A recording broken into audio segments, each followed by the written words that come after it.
I am so hungry right now. Excuse me as I mow down some salty chips. Mmm. Yo, hello. Welcome to the chip eating stream. Hold on, I'm just having a quick snack. I just need to get some calories. You boys gotta eat. How's everyone doing today? Let's turn on some music so you don't have to hear me chomp down constantly. Are there Cape Cod chips to cut the roof of your mouth open?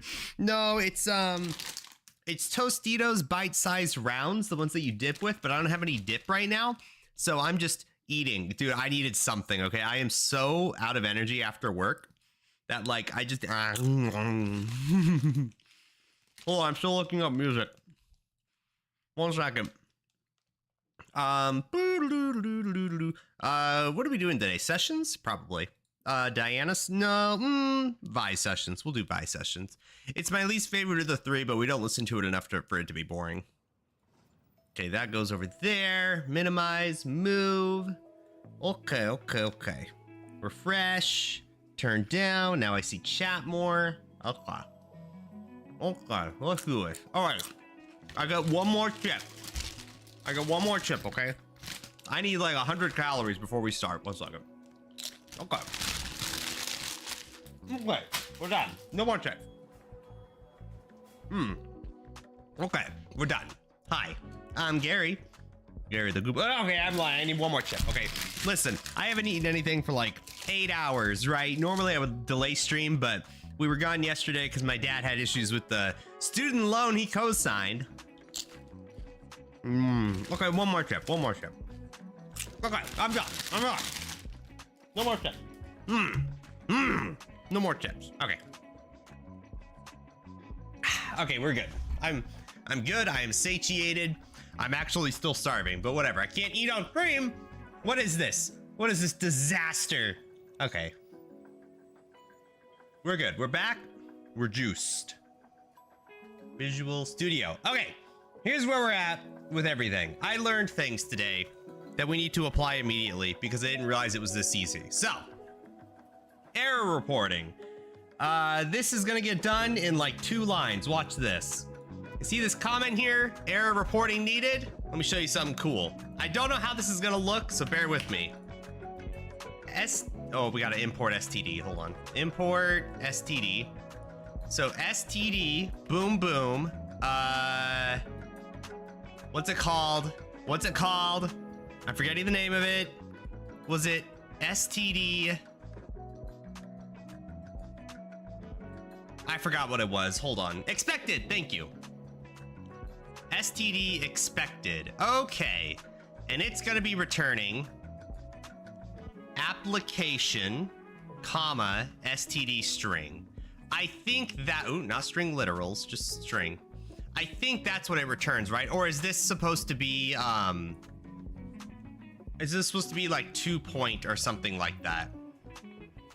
It's something. We don't actually give it the type value, right? Anyway, what we're gonna do is we're gonna do something like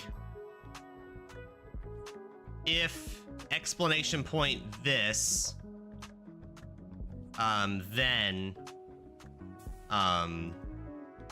return on STD unexpected.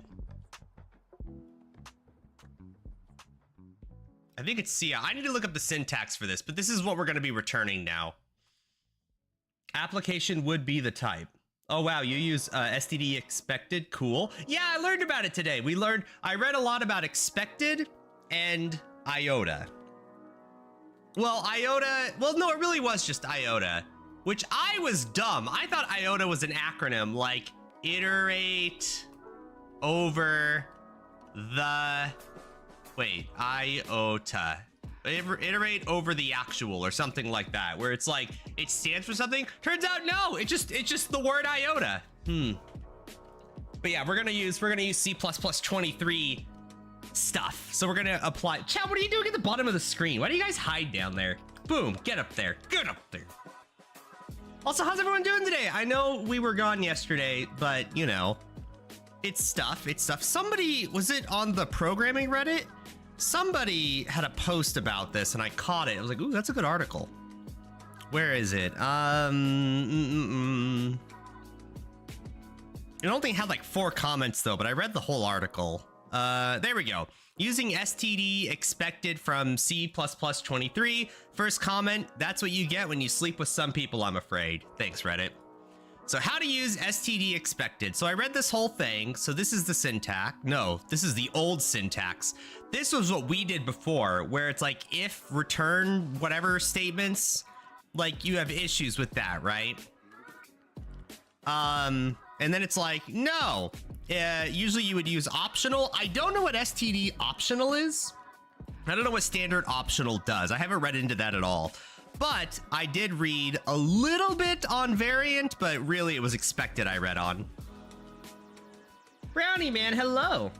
Optional is not a good type for errors. Expected is awesome though. So the thing is that people are saying expected is awesome because it's C++'s answer to Rust. Because apparently Rust does this and it still does this better, but this is C++'s like take on it. So STD expected, they're returning a database record object and then a string. STD unexpected, parentheses, the string. So what we're gonna be doing, okay, I think what we're gonna be doing is STD expected. Is it not application, or do I have to do like initialization : application? No? Or do I not return anything at all? I guess I'm not returning the application, right? If it's expected? Is that what I do? Because it's only expecting a string though. That doesn't seem correct. Also need a comment. Oh, no, I don't. No, actually, this is correct.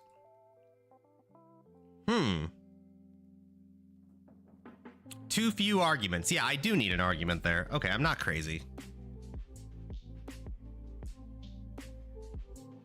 Rust does pattern matching and it's awesome.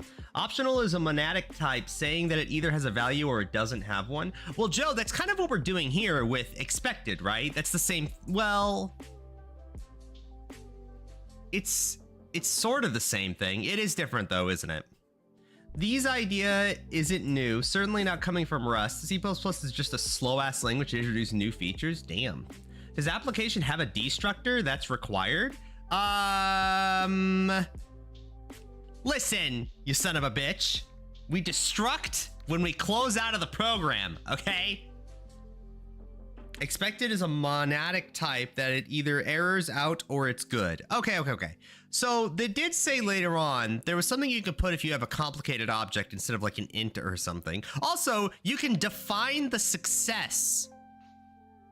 You can initialize this immediately. I thought that was kind of cool. Where if it doesn't return that, then you return the error automatically or something. Okay. Expected vector int std string success. Okay. Initializing with an unexpected value. What is this? Oh, you can unexpect immediately.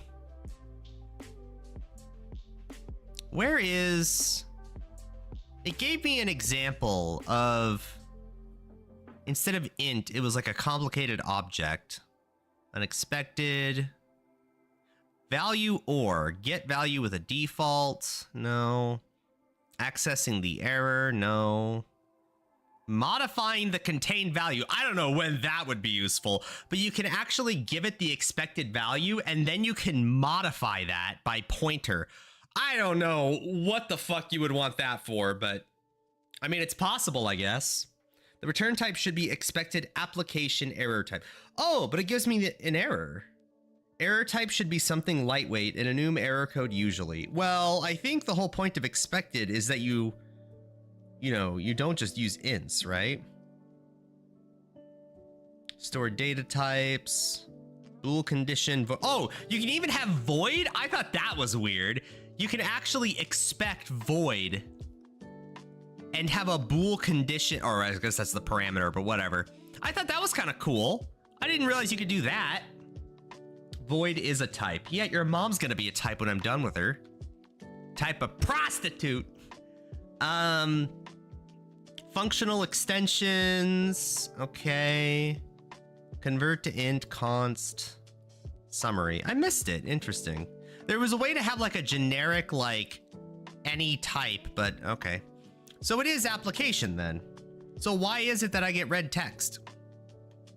Expected standard header.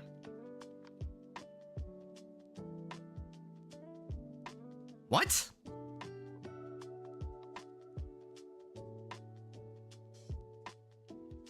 Application is not a type name.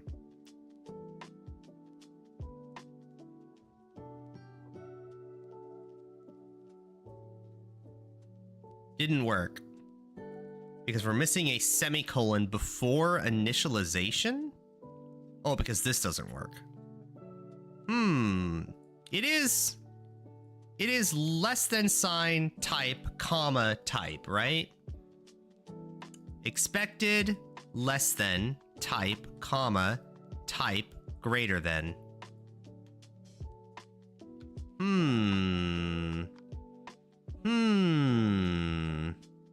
Application is fine here, but this doesn't. Is it the export that's fucking everything up?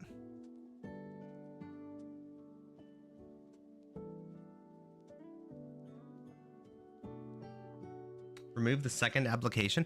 Oh, I get it. So expected is replacing the return type on the function. Oh, that's how it works. So this is, okay, so previously we just had application. Okay, I get it.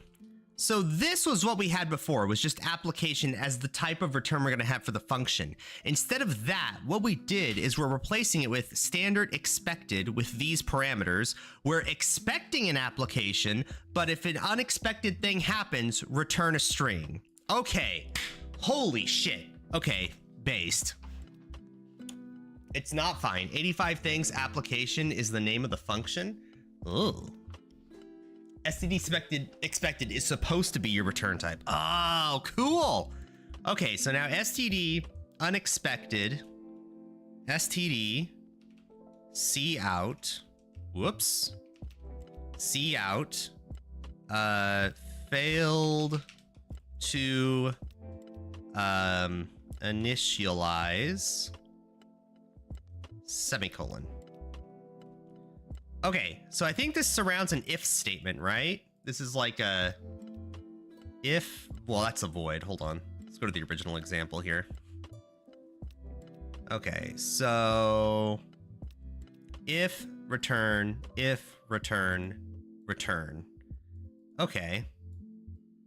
Gotcha. So this is just returning a cout. So this is error reporting then. So if, ooh, no, next line. Hold on.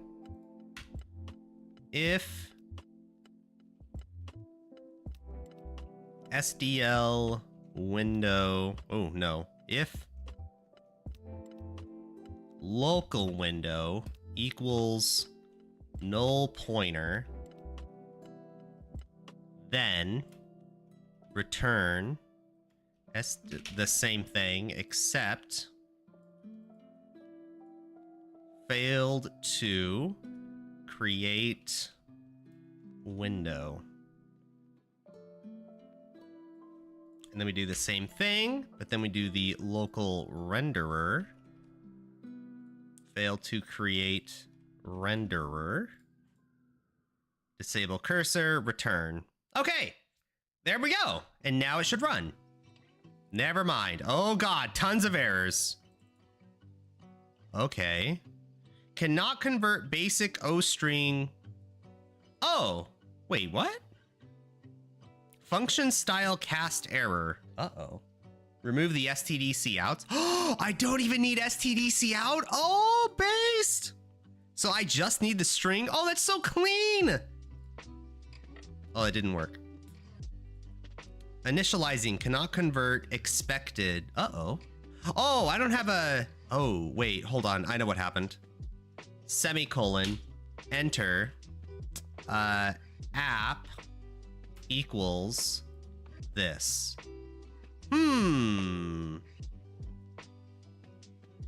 Why would you have stdc out? I don't know. I didn't know that would work. Now you need to handle the return type. It returns unexpected. You need to unwrap it. Oh, let's keep reading. Okay, so auto result equals that function. If result valid, else error. Oh. I don't know if this needs, oh no, that's fine to be app, right? Well, not necessarily. If I make that, chat, I have a question about auto because I've never used it. Does auto also apply to my objects that I create, like my types, like application type? Or does that apply? I was thinking like integer, double, boolean, but I guess it would also expect, damn. Sola, hello, long time no see, how's it going? STD expected application string, app result, initializer, if app result. Ah.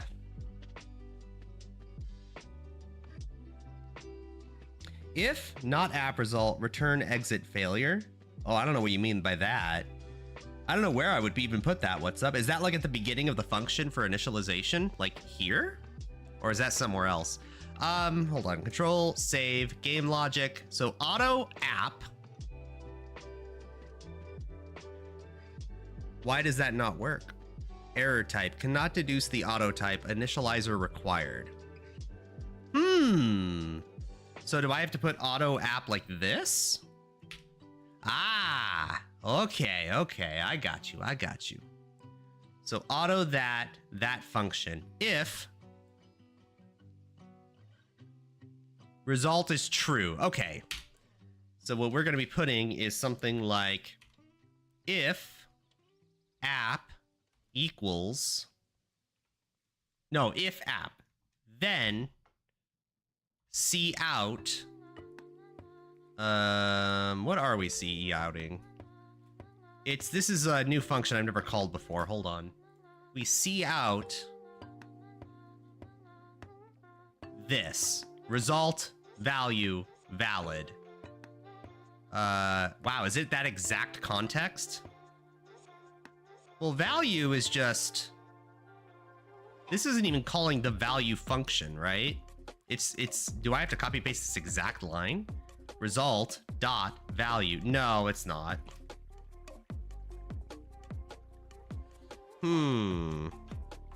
Results is undefined. So what is this getting replaced with? Would it be, oh, result is this variable. Okay, so in our case, it's gonna be app dot initialization valid. What? STD expected application has no member initialization. What? Huh. Was it just this? No. It would be app value? Oh, I don't even need to call the function? Whoa, that's an error. Holy shit. The tortilla only has value and error, it looks like. Well, that's fine. I'm okay with like 2 options here. It's going well. How about you? It's going great, actually. We're making a video game. Once I'm done with this error reporting thing right now, I'll show you where we're at. Sola, how's Melly doing? Be careful not to spam auto in every situation. It can hide intent of the code. True, but in this case, it's for debug purposes. You do not need to STD out when the function ran successfully. What? That's it? That's all I have to put? So what we're doing is, because auto app initialization, if app, then return the value.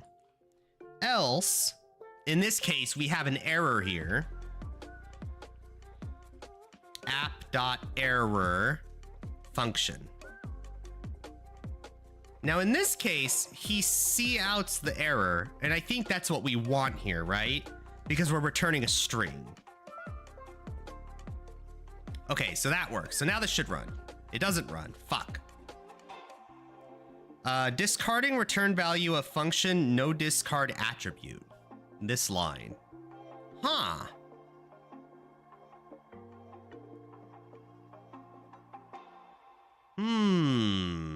Millie is very sad about her League situation, but she's great overall. Yo, League is hard as shit, okay? I have played one character I love playing this League, and that's Twisted Fate. Now, not to brag or anything, but chat, let's look at my match history real quick.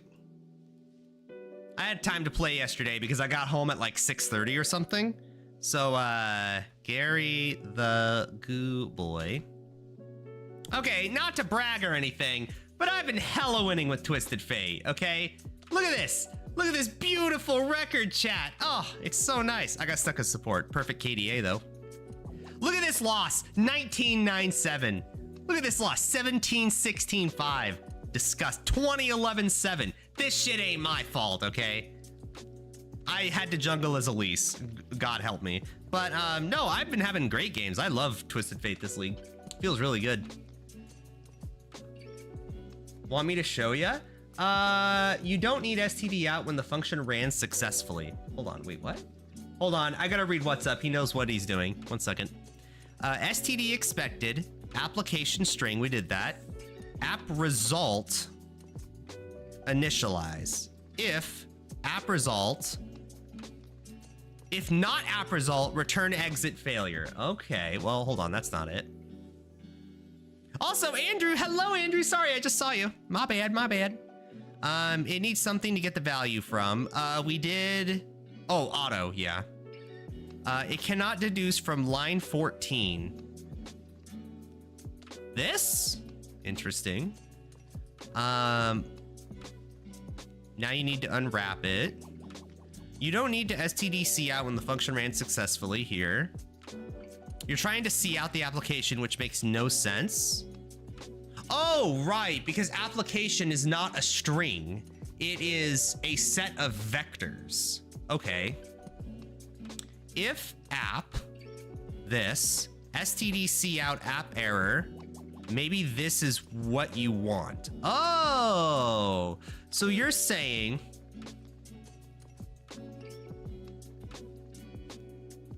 okay.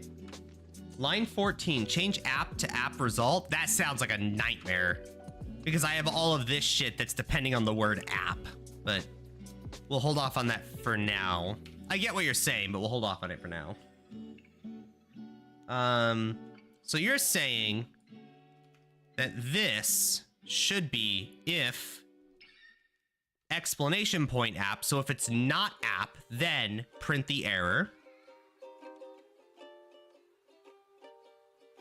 Oh, and then return. I see what you're saying. So you want us to kick us out of the whole game loop and just return exit. Oh no, we could just return 0. That'd be fine. Return. Oh wait, I guess it is exit failure is fine. That feels very CE. I don't know if I like this. Yeah, I need to like import the C thing. I don't like that. Return. Do we just put return? I could just put return, right? It's a void function. I could put return. Let's run it. Doesn't work because global renderer is not a member of Uh-oh. So now it doesn't see the object application. Corey? Hello. I don't know what your name is referencing because, oh no, Harukami. Oh, you're a furry. Haru! You're like a wolf. I bet you're a cute little wolf. It needs to be pat on the head. Thank you for following. Or you can use app result renderer. No, we're not gonna. No, dot. We're gonna stick with the dot. Make application app and then set that application. No, I can't do application app. Because it will. Oh shit, sorry. Because if it might return a string. Oops, this should be app. Yeah, this doesn't even work. Yeah, because there's no suitable user-defined conversion from possibility string to application. So this needs to be auto. And then if it returns the application object, that this turns into an application object and it's great. Else, this turns into a string and we print the error. So I'm thinking this is where it's goofing up. This must be the issue here, right? Global renderer is not an object. Member is not an object. So this is not successfully changing app to an application. Oh, it has overloaded arrow pointer. Nice. There is no U. There is double O. Well, I mean, yeah. What sound does a double O make, you little furry? It goes, "Ow!" You're like a little wolf. Why stick with the dot? Because it's easier for me to read. Oh my God, is it arrows now? Are we stuck with arrows for all time? You know what, chat? Using... Wait, can I do that? Using arrow key, comma, dot. Can I do that? Is that good practice, chat? Okay, hold on. Let me, this should be pointing to window. Oh my God. Oh no. Oh, this is a disaster, chat. Oh, refactoring. This isn't even refactoring. This is just nightmare fuel. Every instance of app global renderer. Gary, just respell using Visual Studio. Nah, we're good. Okay, I think that was all instances. Now we're gonna try to run it. Go. And it worked! Oh no, we failed to initialize. Fuck! Okay, well, at least now we have this part. Different error, woohoo! How's your game going? When it initializes, I will show you. We implemented a new STD standard expected, which is like a new way to error report. And until we did this, it was working, and now it's not working because it's printing this. So what's the problem here? Okay, why did you fail to initialize? Because, oh, wait, I know that error. Because this returned. If explanation point, this initialization doesn't work, return this. So this line spit out, failed to initialize.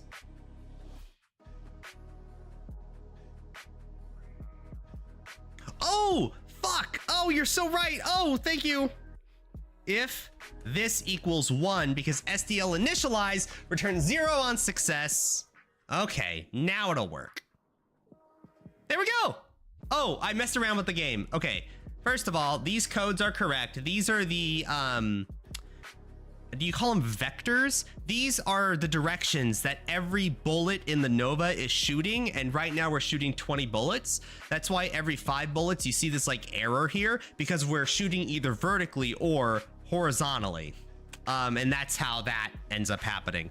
Now what's happening here, chat, the reason why the bullets are riding with the enemy is because I tried to get the bullets to shoot on the location of the enemy, and this happened. So that's a problem. But that's an issue for another day. Well, today, but you know. It does not equal 0. Check your return types, Gary. Don't assume. So, does not equal 0. Is that really safer? Because SDL initialize only returns 2 values, 0 or 1. I guess that's fine. Just feels a little weird. It is safer. Okay, I'll trust you. I don't know all the good practices. There we go. Now we have error reporting. So chat, here's my question. Do not assume it returns 0 or 1. Chat, we looked at this documentation together on stream. Chat. SDL initialize, UN32 flags. Return 0 on success or a negative error code on failure. Oh. Okay, listen, chat, you smartasses. I don't read the documentation always. Why did you guys just... Okay, whatever. I get it, all right? Thank you. Okay, so here's my question, chat. Are we from now on always calling STD expected as a type before function? I guess if it has the possibility of failing, that's what we do, right?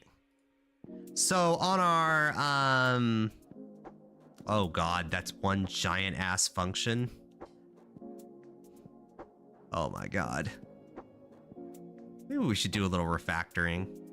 So like on our, that's a struct. I guess we just have a lot of structs. Like most of this game right now is just structs. That's really it.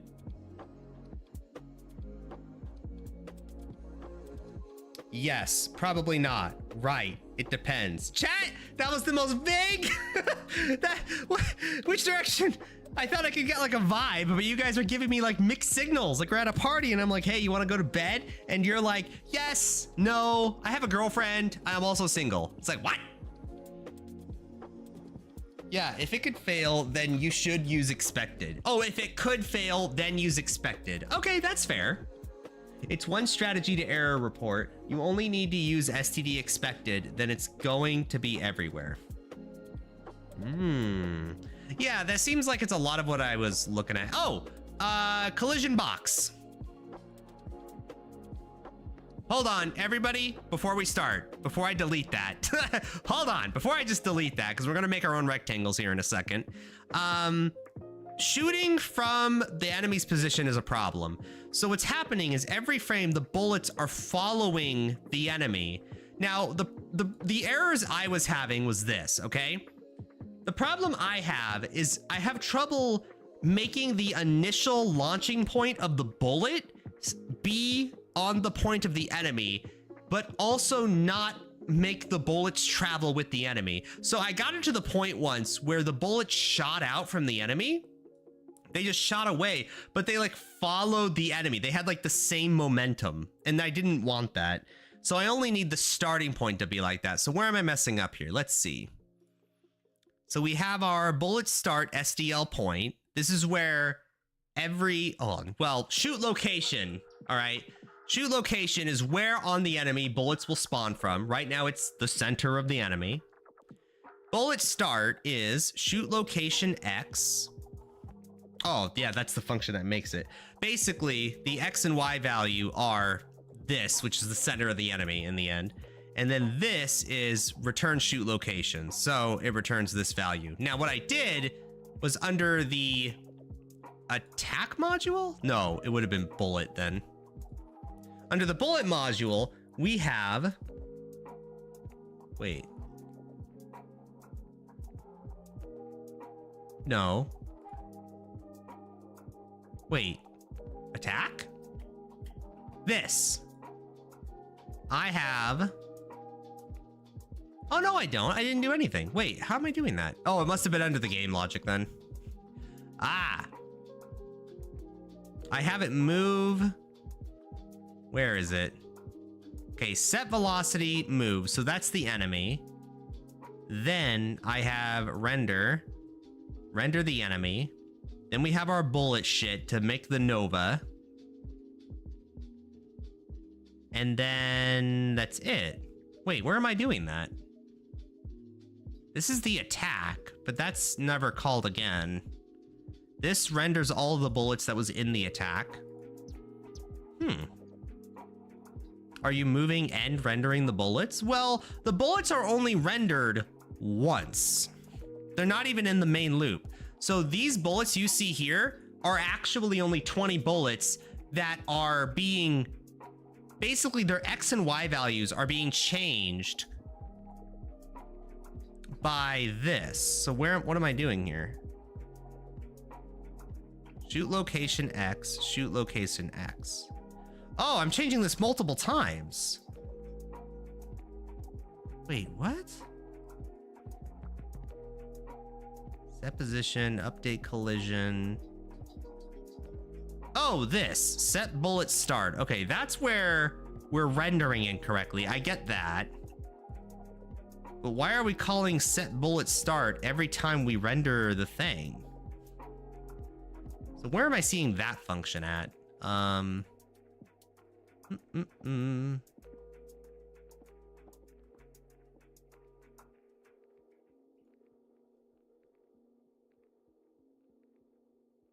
Set bullet start. There. Okay, that's where it is. Okay. Woo! Okay. Yeah, just don't do that. Yeah. Okay, so delete that. So now we're back to square one. So now we have our Nova. Boom. Collision. Okay, beautiful. So now what we're going to do, now we're going to go under our enemy here. We're going to delete this because our shoot location is defined whenever we move the enemy. The shoot location will move with it. In fact, hold on, delete.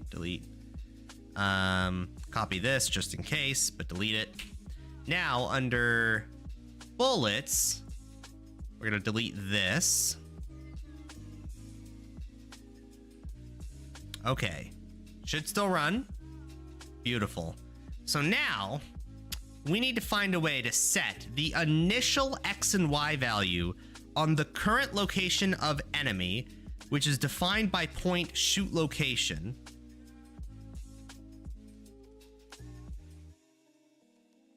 And then change nothing else. Now, the shoot location is going to be changing the X and Y value of render rectangle, but we only call it once per bullet. And then from then on, we never change it again. If you have attacks, just spawn attacks on the enemy. Buzz. Ah!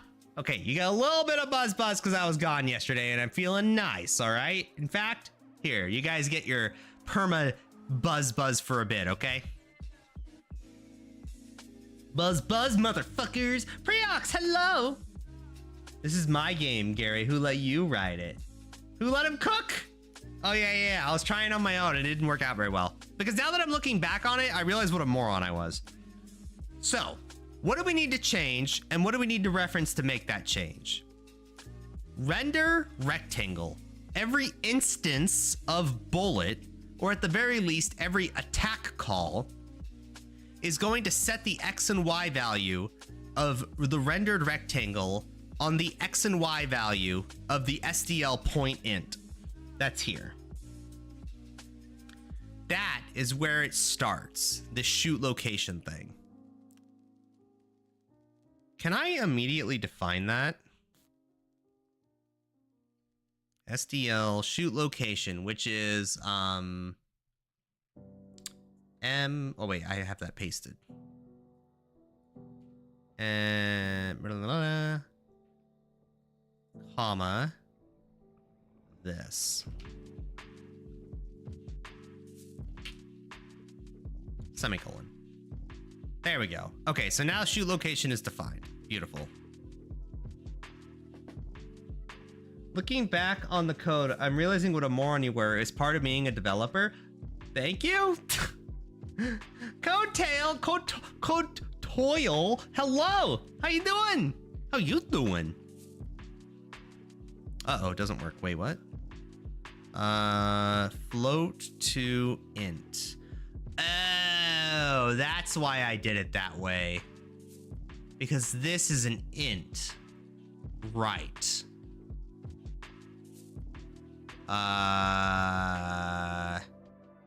Is there an SDL F point? Oh my god, it does exist! Oh, based! Okay, wow. That's cool. You shouldn't member initialize, at least not at this level. Yeah. But it would make things easier right now. You are right though, because every instance of bullet's gonna have a different, but we're gonna figure that out today, because the only thing we're like hard coding collision wise, or not collision wise, the only thing about bullets that are being hard coded is actually, I don't even need to reference this, do I? Because I can define the point based on this rendered rectangle. The only thing that's like bullet specific here is the collision box, but that's okay because we're doing collision boxes today. That's actually what we're going to be changing. We're going to just backspace this and just have a whole new collision box. That's the current plan. I just want to do this thing first. So I think it goes under bullet. We could do like void set start location or set start. Boom, boom. What it'll do is it'll set render rect underscore dot x is equal to. Oh wait, no, we need to insert a parameter of we need a parameter. We need enemy doom doom. Right? I need an enemy type. That is correct, right? It's so weird. I miss programming for one day and I'm like, I feel like a moron.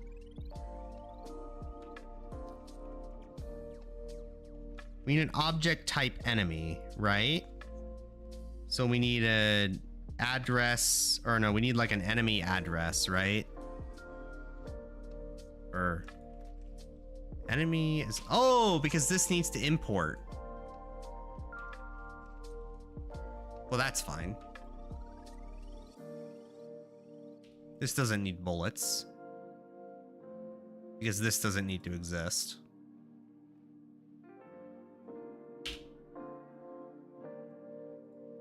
Does this just render as is?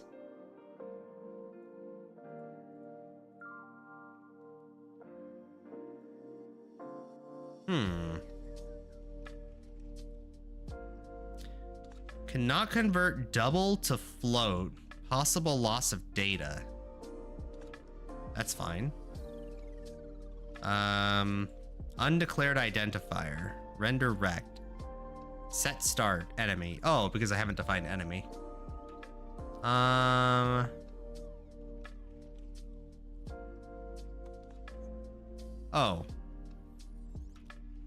There we go.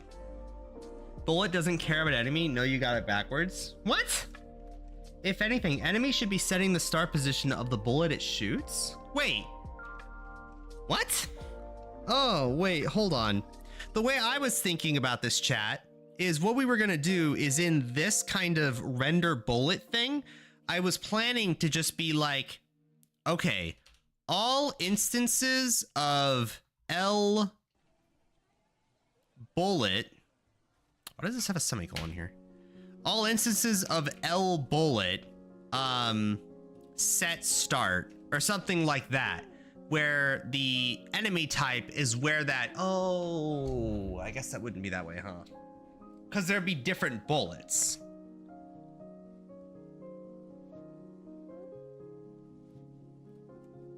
Basically, I want to be able to just have one function call for all bullets on the vector when they get rendered. Bullet is undefined. Why is everything undefined?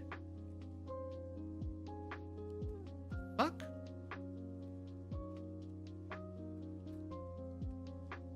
Oh, because this hasn't been done. Okay. Does the enemy shoot the bullet? I mean, in gameplay, sure, but I don't know about programming. Don't pass an enemy. You're not even naming the parameter variable, so it's unused. Oh, well, listen, chat, you little son of a bitch. Start position only matters when they're initialized, not when they're rendered.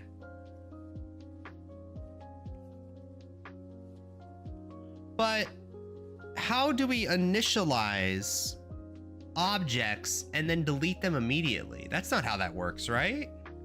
If we have 500 bullets on the screen, so this doesn't even import enemy then. This imports bullets. Okay, I can do that. Save. Load game logic. Delete this. Run. Okay, so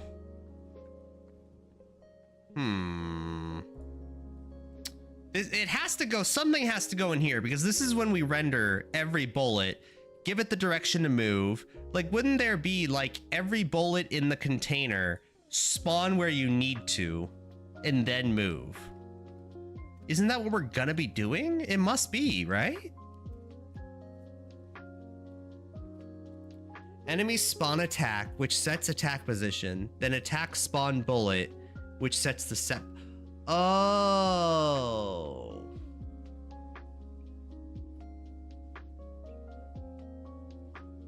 What?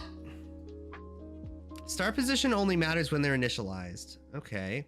Shouldn't the start position be part of the bullet's constructor? It's an initial value.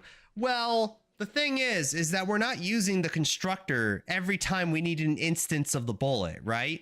All we're doing is rendering copies of it. That's all.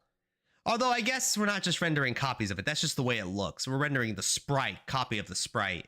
But there are individual bullet objects that get added to a container that we then move and render in one for loop for every instance of bullet in that container. So in this iteration, which is what it is, right? This is iteration. For every iteration, it should be that we also set the start location of every bullet. So wouldn't the definition for go under the bullet class?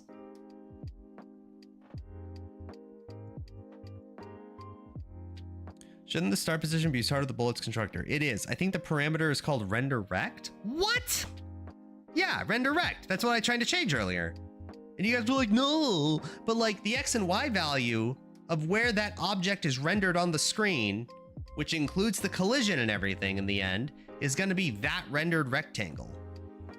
So if that's the case, wouldn't the X and Y value be defined by the enemy, hence having enemy as like a parameter?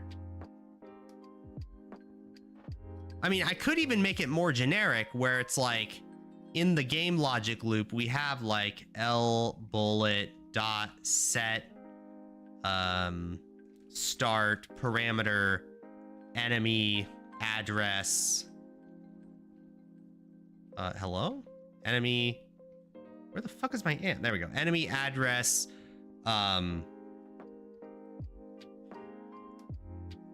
List containers, something like that, where it's basically we define for every, although I guess it wouldn't know which enemy shoots which bullet then, huh?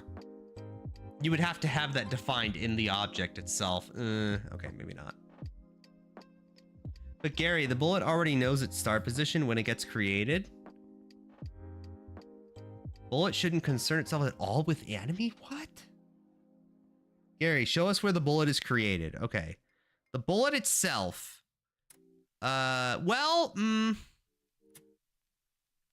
It's under the load game. This is the only initialized bullet we have. I know we can put this all in a JSON file, but for the purposes of learning, we're not doing that, okay? So this is all the information about the bullet. This is the sprite. This is the rendered rectangle. This is where it gets cut out of the sprite sheet. Everything, right? So 150 by 150, that is the current starting location of this. That is the X and Y value that we change depending on where the enemy is on the screen. Also, you're not setting the start, you're setting the current position. Well, you get it. So, on the attack thing, we don't actually add bullets. Oh no, we do add bullets. Because we call the attack Nova, we list the number of bullets, the kind of bullet, the vector that it's in, and then we iterate through the vector, giving the angle of every bullet in the Nova, set some velocity to them, and then, then we set the velocity based on this shit, then we set the angle based on this shit, then we push back on the list, and then we print out the X and Y values, and that's what this is for. That's those X and Y values. So, and then we make the temp angle plus equals set angle, so it goes through the whole circle. So that's that beautiful, beautiful function there, right? Or that loop, at least. Only those bullets spawned by attacks are rendered. Oh, wait, do I do it here? So here I would go bullet, set, what did you say? What would be the term? Set position. I already have a set position. Wait, I have a set position? Wait, what does that do? Set position, X, Y. Oh! And it updates the collision. Oh my God, I already had a thing for it. That's beautiful. That's convenient. Okay. Set position, where the X and Y value are... Ooh, now what do I call for it? Because I need an X and Y value.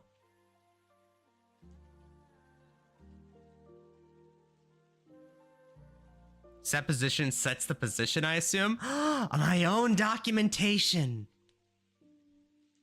Call attack, F point position, bullet set list, something like that. Call attack, F point position, bullet set position, something like that. What do you mean? Call attack, which is this. F point position. Oh, so you're saying as another input, define this as an SDL F point. Ah, I get it. And then part of set position is just inserting position.x, position.y. Oh, that's really smart. So now, because enemy has... Fuck! Hold on, I can make one. SDL F point M underscore position underscore colon. No, equals. No, parentheses. Delete. Delete, delete.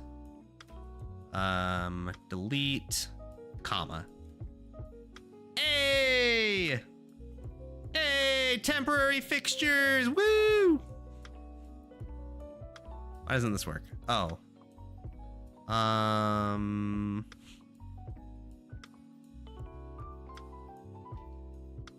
Shit!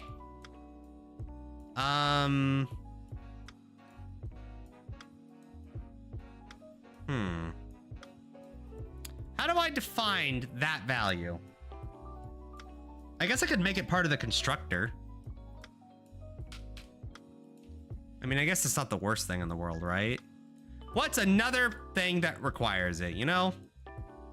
SDL F point local, or I guess pellet position, defined as currently bullet size divided by 2, bullet size divided by 2, bullet size width, sorry, bullet size height,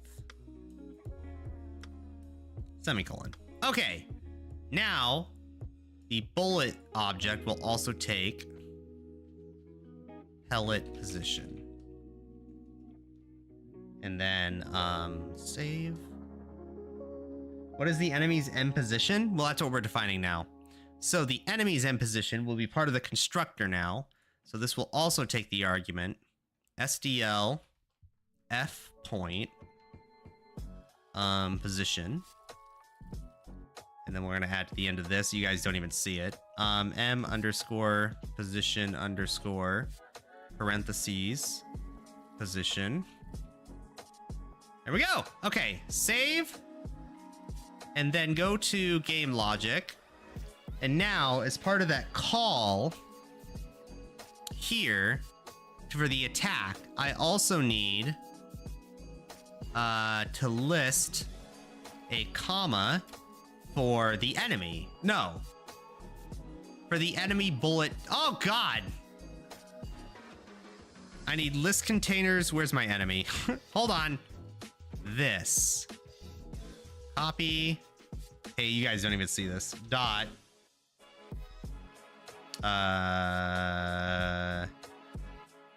What's it called? M position. M underscore position underscore. Okay, I don't know if this is gonna work. We're gonna run it. Go. Fuck. Bullet. No overloaded function takes 4 arguments. What? Oh, sorry. That doesn't go there. I'm so dumb. Okay, ha. Control. Enemy scrub has the point. Okay. So it's scrub position. This is not bullet size, it's enemy scrub size. Ah! And then we save it, and then we build it. Still have errors, but it's okay. This also needs the new thing, which is scrub position. And then this no longer needs the 4th parameter. Go! Okay, we have a little bit of bonus here. Isn't Calvin? Hello! Sorry, I was really in the zone there. You could also add an STLF point to set attack position. Maybe. So we have a little bit of success. It does something now. It actually worked. It actually worked. You know why? It's fast. But indeed, that does start at 0, 0. So if my icon here is the enemy, it starts right here and at the very top left corner. Boom. I think that works, but we'll try it again. Hold on. Enemy scrub size width divided by 2. That's here. So it should be at 2020. So at F point, 60-60 is where the bullet should start. So I guess we can just, instead of C-outing this, we just C-out position X, position X, position Y. 2020. Ooh, that's not right. It is printing on an X and Y value, but that X and Y value is not actually correct. It's only printing at coordinates 2020. Hold on, let me print it a little easier for you.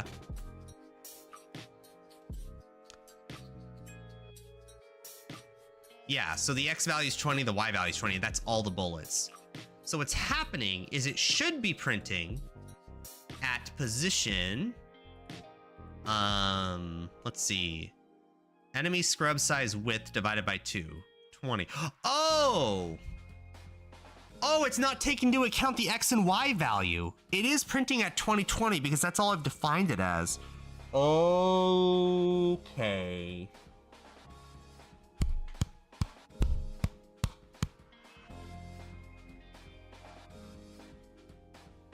You need to update M position now whenever render rect changes. You're correct.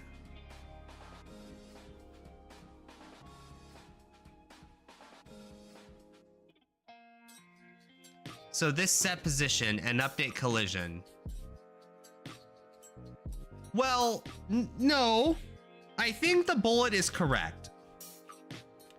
This, the enemy, how we define position is where we can change things. Maybe we could have it as part of the move function where we change M position. So whenever it moves of any kind, we can fuck around with it. I think that's what we're doing. So dot X is equal to, and dot Y is equal to, and it's actually equal to the rendered rectangle M render rect dot X plus, no, is it plus equals? It is plus equals M render, because it already has the value of being half the thing, dot Y. Okay. I think I did this correctly. So now when we run it, it still prints at 2020. Are we calling? We are calling the move right there. So that should be updating the X and Y value before we actually do anything with the bullet. Interesting. Or you update socket position every time the enemy moves. Or you add a getter for the computed value of the position. No, I don't think we need to make it that complicated, because the bullet and the attack are correctly setting the position, and that should be all it needs. But the X and Y value that we're giving it should be changing with itself plus this value. So it starts out in the middle of, oh no, fuck, it doesn't. It starts out at 2020, which is not even on the enemy. So it's actually spawning, it should be spawning at 6060. That should be where it's spawning, but it's not doing that. It is only doing 2020. So it's not actually accounting for the, oh, because this is before. Okay, hold on. Copy, I get it. The logic was out of order. Here, so now it's gonna spawn Novas, but it should follow the, oh God.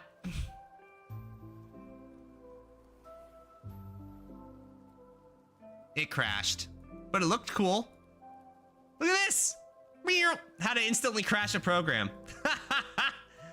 Gary, doing what you exactly do? Yeah, but I didn't think it would like crash the fucking thing. God damn. Okay, so that spawns a wave on that. Oh, no, that is correct. We do give it the position. Plus equals is wrong. Line 4950. Wait, what's wrong with this? The thing is, chat, we can't make it equal to render X, render Y, because otherwise, oh God, that, well, you can kind of see it before it crashed. Can I not make that loop?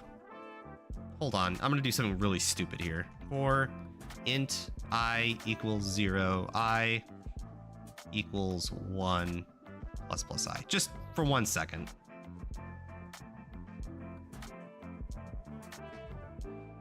Okay. What? Oh, semicolons. Ugh.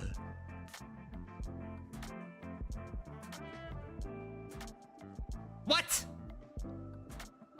Why isn't that running? Wait, int I equals 0, I equals 1 plus I. 2?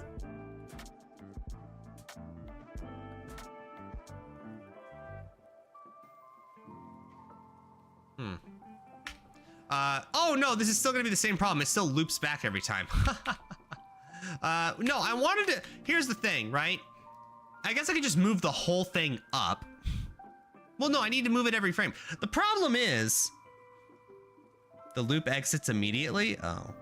The problem is, chat, the reason why I put it here is because the move function of the enemy is what defines its X and Y value.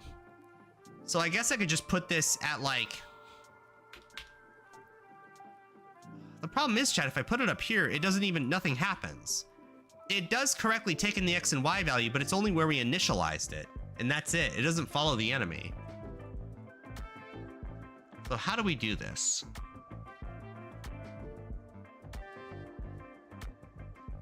I think I need a way to update the position of X and Y without moving the enemy. I think that's what I'm learning here. I guess I could just do a better job defining it, so that way the initial float point is going to be defined correctly before the game even starts, and then when you move the enemy, then it, you know, creates where it needs to be. So I guess I should do enemy scrub size dot X plus that value. Enemy scrub size dot Y plus that value. That's how that should work, right? Didn't work. It is spawning at 60-60 though.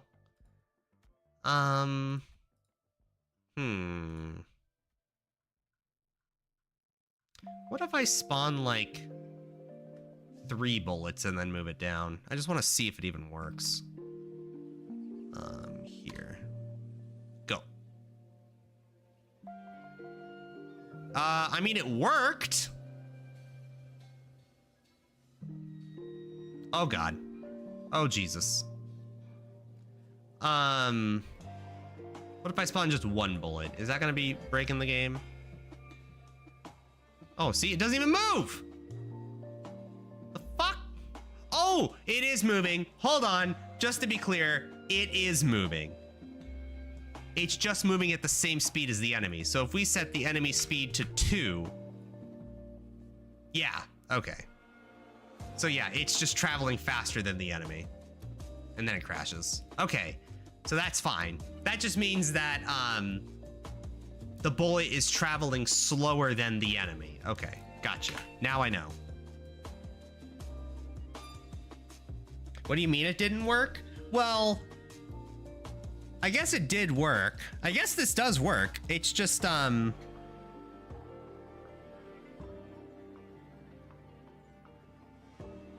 I mean, it worked. It's just more so, it just, I wish there was a cleaner way to test it, but I haven't gotten to the point where we're testing that yet, you know? Where we're doing like game logic shit.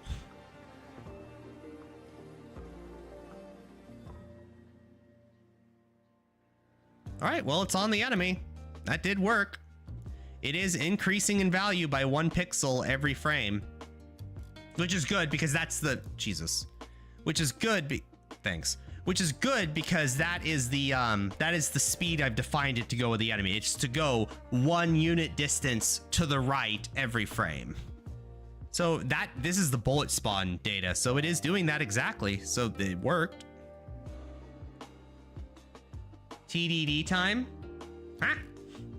Then use delta time to call attack every 1 second. No, you can't do that. You need to use delta time for this. Your delta time is not accurate. What? So you're saying delta time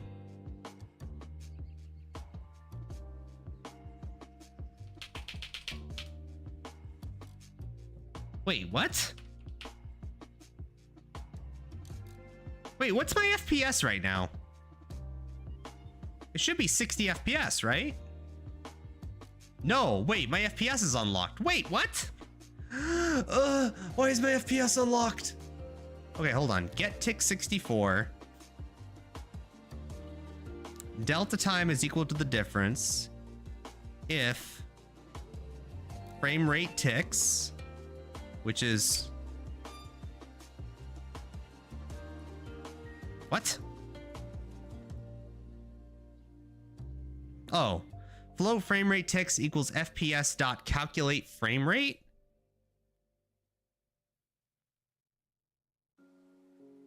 What?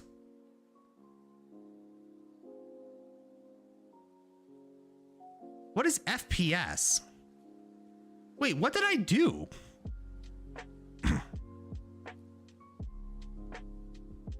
What is this function?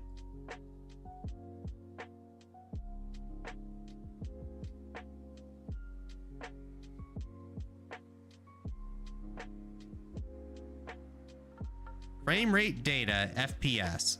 Oh, I defined it. Oh. This. Frame rate data. Oh, it's the target frame rate. Okay, that's right. Okay, my bad. And this is calculate frame rate, which is just find 60. So what we're defining is frame rate ticks is equal to 60. Or 1000 divided by 60, which is whatever, 15 point whatever. So we're saying is if 15 point whatever is greater than this difference, then 15 minus that is SDL delay. But when we run the program, it clearly runs at more than 60 FPS. It's running at VSync speeds. So what's going on here? You need to delta time is equal to get tick 64 minus current tick one more time after the SDL delay.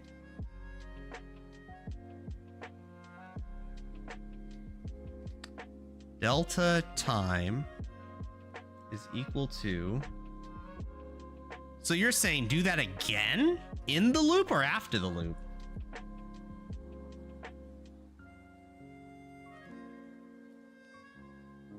Why would I do such a thing?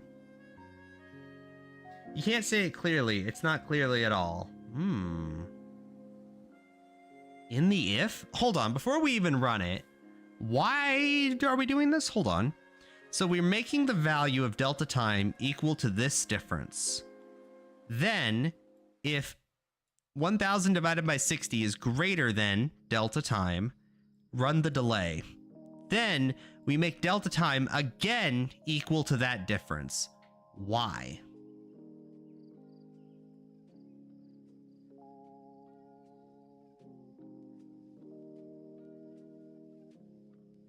We don't change delta time in the previous two lines, though. Although, I guess there is a change in time, because we run the delay.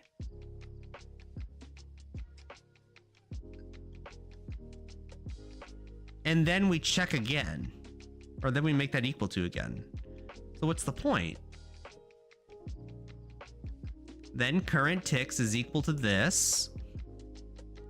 And then we run it again.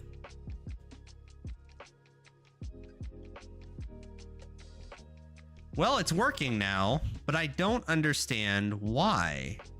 So yeah, now we're getting 16, 17 milliseconds per frame, which is correct. 16.66 is their 16 millisecond frame time. Okay, so having that line there actually gives us the correct delay now. Cool. Interesting. I didn't think that would be the case, but okay. Also, I just found out we can currently have 296 bullets on screen at once. No, less than that, because we start at 41. So, what our actual cap is 41 minus 296, which is 255. Oh! That there is no shot. That is an accident, chat.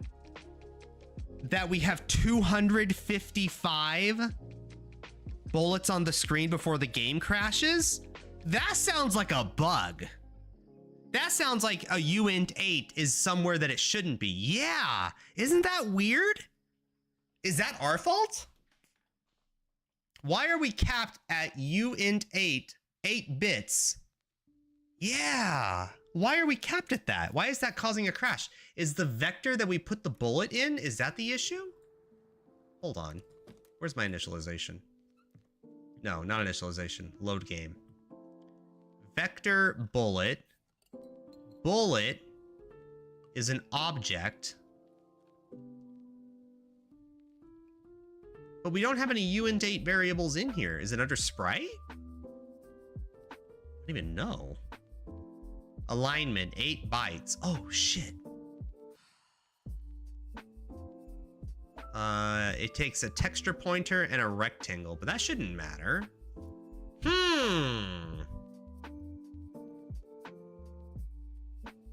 Now you can write a timer, accumulate delta time. When the timer reaches 1000 millis.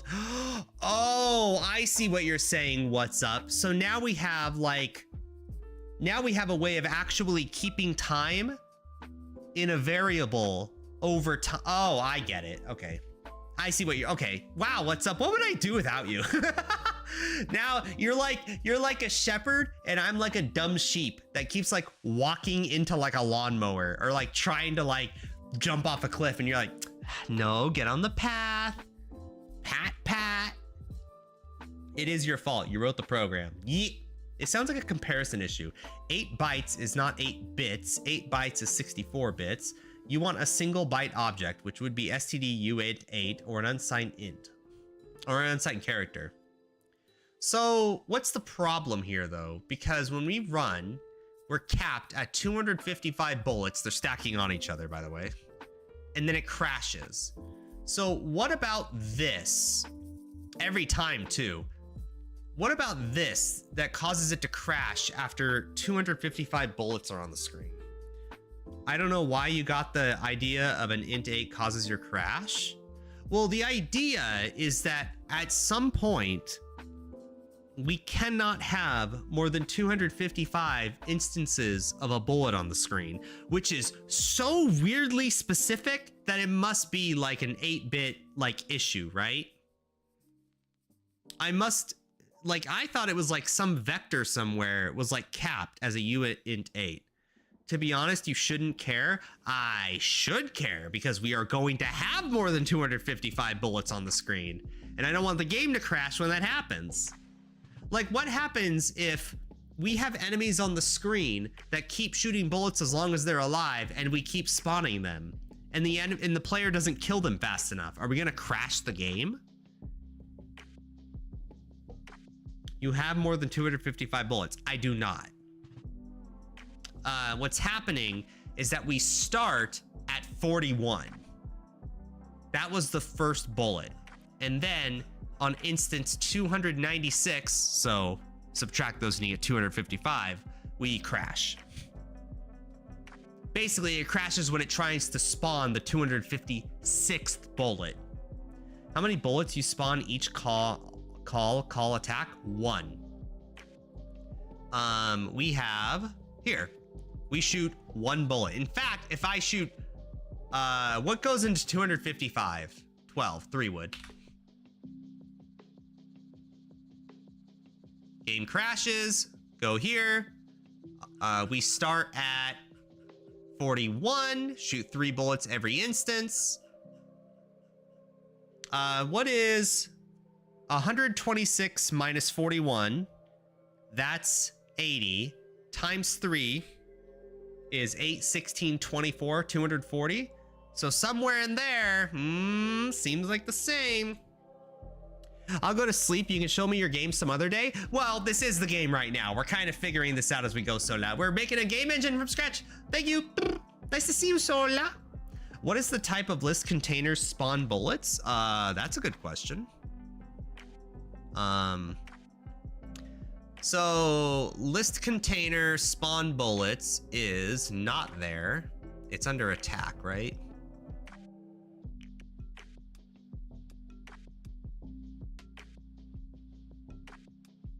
Vector bullet list. Bullet ID. Wait, what? Enemy list. List containers. Right? Yes, because list containers is how I define it under here. Okay, yeah. Load game data, list containers. Okay, so it's actually of type STD vector bullet. This one, spawn bullet, is alignment 8 bytes, size 72 bytes. Is the whole struct of bullet, but we have 2 different ones for the bullet list and the spawned bullets. Is it like a this issue? No, because this vector is only ever, this list containers dot spawn bullet is only ever called when we're calling the attack to know what container we're adding the bullets into to be rendered, and then we just render all the bullets. Oh, so it's like a bullet hell thing? Shoot 'em up? Yes, yes. And then now we're just trying to get, well, now we're trying to get the bullets to spawn on the enemy as it moves, but it crashes when there's too many bullets on the screen. But yeah, you have that type correctly. So that's kind of the issue here, right? Maybe we can look that up, I guess. This would be a good little lesson. Is there some sort of initial limitation on the size of a vector to be initialized at 255 if we don't define it or something? Reddit, C++, vector size when not defined.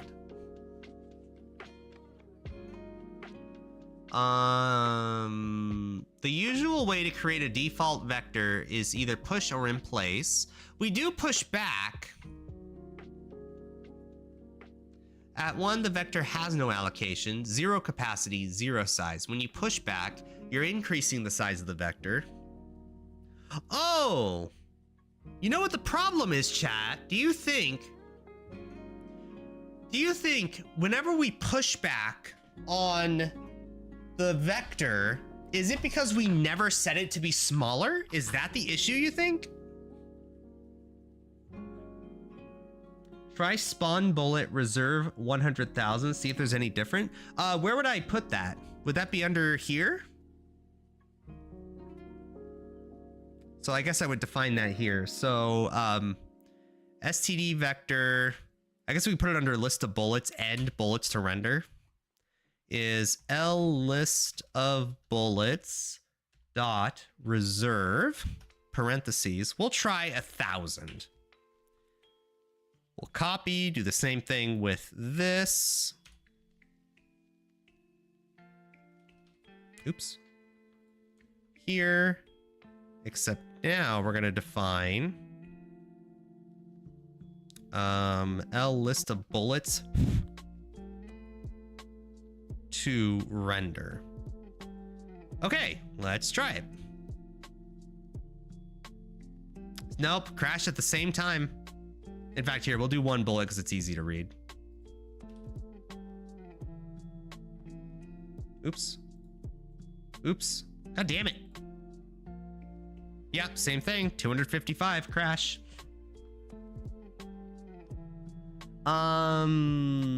So when you placed back, if size equals capacity, it doubles its capacity and reallocates, which requires it to copy all the values over. Oh, wait, what? Can't you make them merge when they are nearby and treat them as one entity instead? No, because every individual object in a nova needs to have a different X and Y value as we've defined under this. So the floating values, the floating point values for X and Y are based on sine and cosine of the circle. And then 1 and 1, by the way, is the speed at which these bullets travel. So if I did something like, you know, like 5, 4, and 4, you know, then you would see this. Then you'd see the bullets going really fast. Still crashing, by the way, at 255. What if I did coaling? What if I did a lot of coaling right now? It'd be pretty easy, right? Just delete the bullet if it's off the app X and Y value.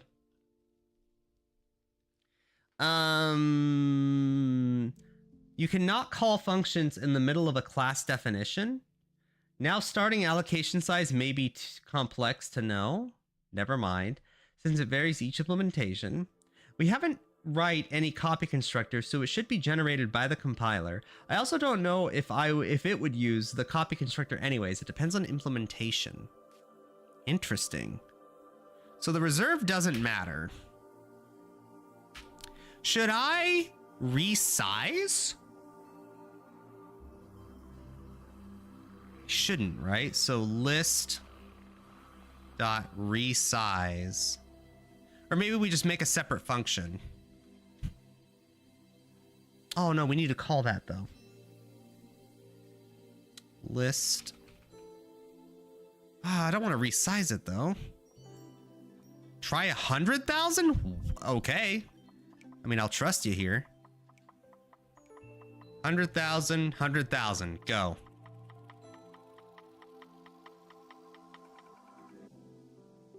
Didn't work. Crashes.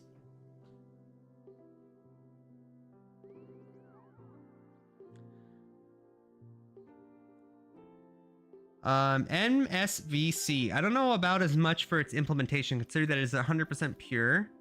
Spawn bullet. What are you doing, man? What? I did. Look.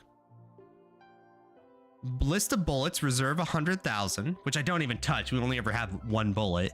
Then we have list of bullets to render, reserve 100,000. Remove all the things. This is not where you do it. What? I said spawn bullet. Wait, here? No. Yes. No. Here. Wait, I redefined the vector here? No shot. Wait, I don't need that.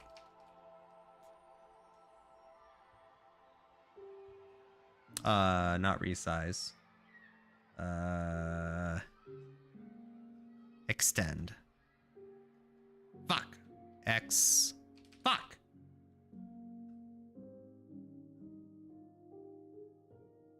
Reserve. The list called spawn bullet. Where do you call load game data or something? Oh. List containers? Which is this? So you're saying, list containers dot spawn bullet dot reserve parentheses 100,000. And then, just in case, instead of spawn bullet, we just have bullets, right? Bullet list.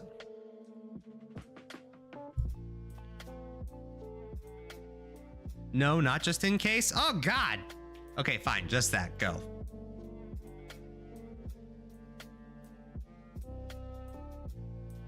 Didn't work. Crashed. Now we do the just in case. Go. This definitely won't make a difference. Nope. Crashed. Wow. What a weird bug.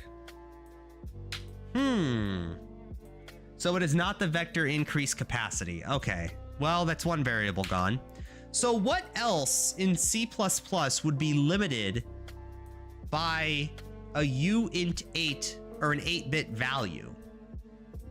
Well, I do have 8-bit values when I initialize things. Bullets take a rectangle, a float rectangle, which is 16 bytes, and a 4-byte enum, but that isn't even like defined here. This is just like its own value. It's not uint8. 296 is not uint8. Here, let me make it easy for you, okay? Let's do this. Let's delete these two things. Now let's run it.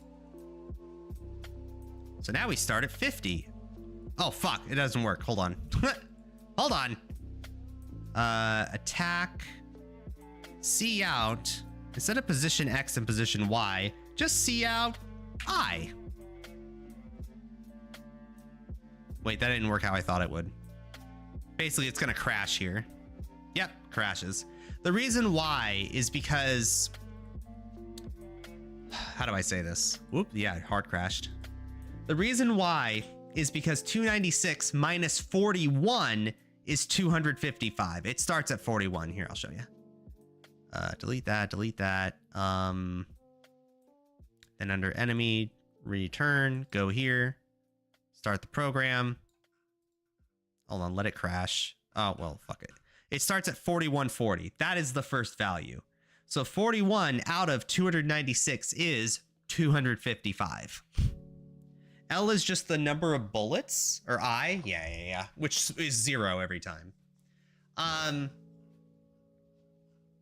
yeah, if I, oh, already crashed, Jesus. Okay, hold on, let's actually do a real test here. Okay, let it run, let it run, let it run, crash. 255. Maybe it's uint8 somewhere. I don't know if you're making fun of me or if you're just confirming what I already knew. But yes, I think that's what's going on. Is somewhere is it's hitting the cap of 255 and it's not allocating additional memory. So I think it's like a memory issue, right? Because we're not allocating, I mean, we have a uint8 projectiles. Is this the issue? Are we adding too many projectiles? But it's only one projectile per thing. Why would that matter? Wait, go back where? I am confirming. Okay, gotcha. So, I mean, the only thing that's applicable is here. So what if I just define this instead of a uint 8? What if I just do like int? Is that gonna make a difference?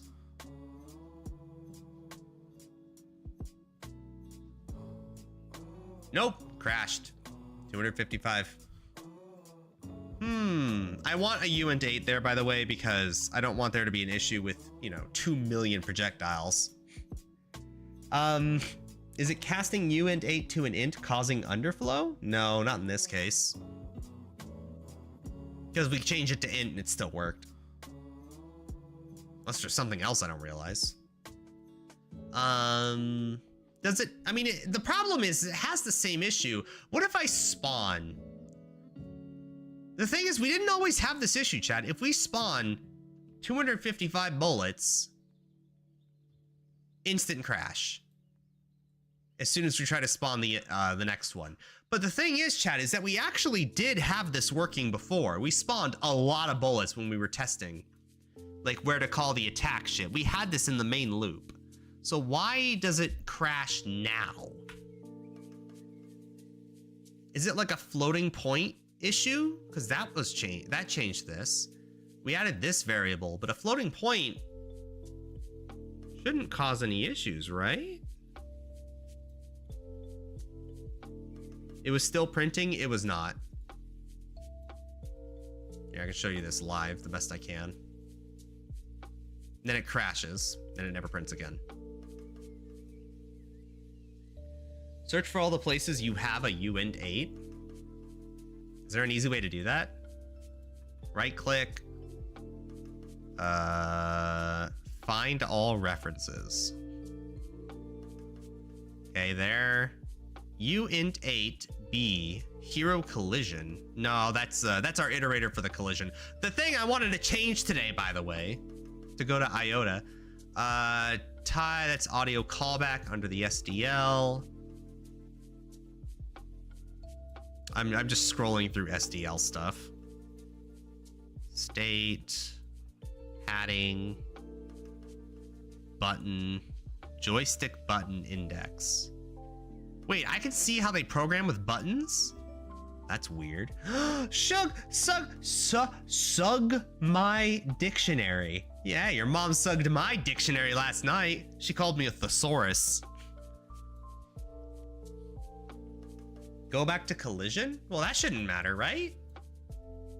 So we have our hero collision, our uint 8b, which is bullet size. Oh, why do I have a uint 8b here? Shouldn't this be int?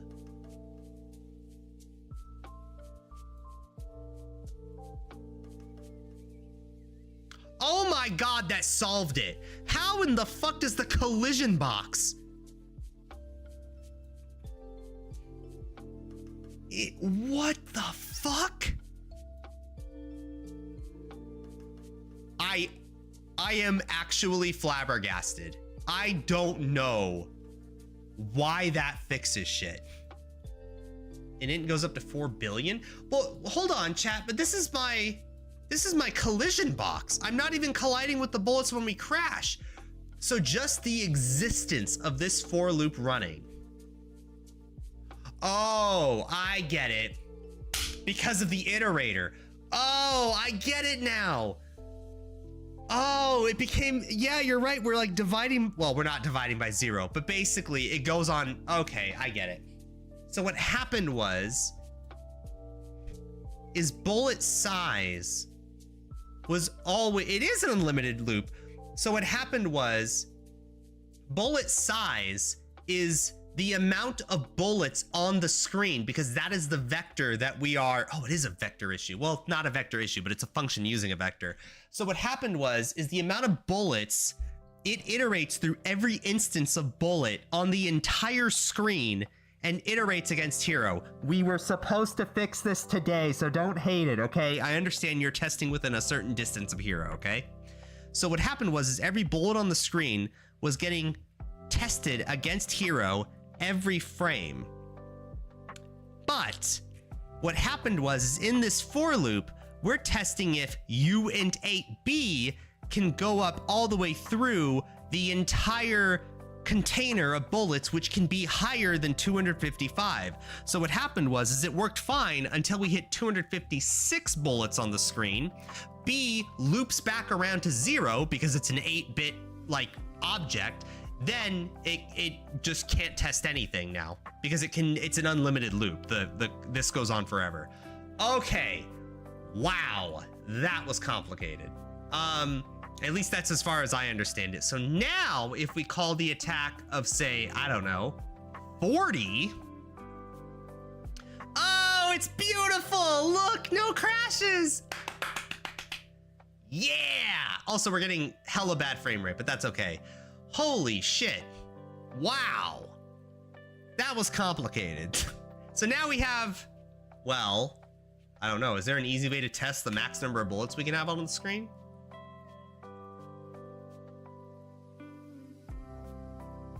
Still no lag. Okay, now there's a little lag. So we can get to about maybe, I'm gonna say 5,000 bullets before we start getting lag.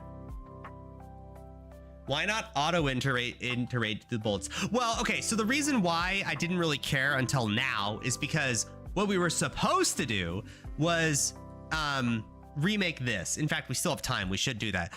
All of the collision boxes, we're not touching SDL. We're doing homemade rectangle that can be rotated, and then these homemade rectangles will be collided against each other in our own collision system that does not use SDL has intersection F. And these collisions will only happen within a certain distance of the hero object, which means, honestly, this was probably the source of a lot of our lag right now because we're testing against every instance of bullet in the entire game, and we don't cull right now. So I think that's part of it. A bug like this was the reason the PS5 was hacked, since someone did an int comparison to a size T. Oh, which caused an underflow into an address, which allowed for the user to write to an exe area of memory. Oh. Casca channel! I have you muted, but I hope you have a great time. Thank you! I like your stream where you have your cute little legs on your stream and you're just like twiddling with your thumbs. I thought that was adorable. What are you doing now? Oh, I guess you're lurking. Never mind. You can officially send it to Activision as a full game. Teddy the Cat Eyes! Have I seen you here before? I remember your name. I think I remember your name. You must have been here before. That's so cute. All right, chat. Okay. Okay. We have successfully done it. We have made it. Here, we'll spawn 3. Now, hold on. Can I just add a delay with this before we continue? Just so SDL delay. Fuck, I don't know. What's 7 milliseconds? 700?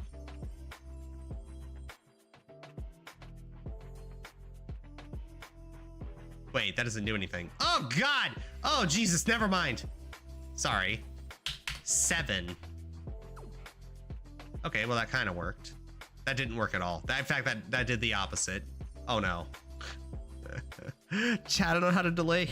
I don't know how to delay correctly. Why does it sound like somebody who would watch Geometry Dash, Gary? What? I insisted on your font change? Oh, yes, you and many others. But yeah, now it's coming back. Okay, okay. So how do we add a delay? Somebody, why are you delaying 7 milliseconds? I just want it like, not 7 milliseconds. How do I... The problem is this adding every frame. It's adding time to the frame. I want to delay it so this attack spawns every like, I don't know, every like 30 frames or something, you know? Somebody, I think it was What's Up earlier who said something about it before the whole vector discussion. Where are you? Where are you? I'm looking. Now you can write a timer, accumulate delta time. When the timer reaches 1,000 milliseconds, we call attack. Oh, okay. Int 64 timer. I've never made a timer before, so this is a first.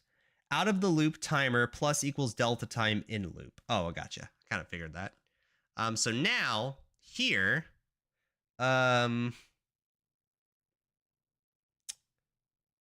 timer plus equals delta time.